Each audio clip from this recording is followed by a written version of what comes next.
بسم اللہ الرحمن الرحیم۔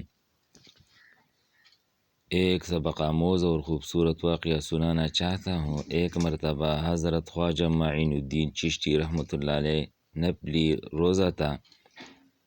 افطار کا وقت قریب تھا اور آپ عبادت میں مشغول تھے۔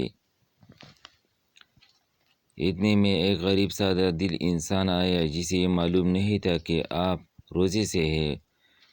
اس نے کچھ کھانے کی چیزیں لائی اور محبت سے عرض کیا کہ جناب میرے ساتھ کھانا کھائے، میں آپ سے بہت محبت کرتا ہوں، آج میں نے اپنے ہاتھ سے آپ کے لیے کھانا لایا ہے۔ خواجہ معین الدین چشتی نے آدمی کا دل توڑنا مناسب نہ سمجھا اور کھانا کھایا۔ کسی نے کہا حضرت آپ روزہ نہ تھے کہ کھانا کھایا؟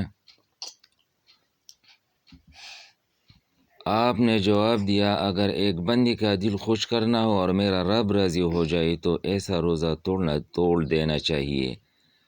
اللہ کے بندے کا دل خوش کرنا بہت افضل ہے۔ ہمیں چاہیے کہ بندوں کے دل خوش کرے، اس سے اللہ تعالی راضی ہوتا ہے اور خوش ہوتا ہے۔ جزاکم اللہ خیر۔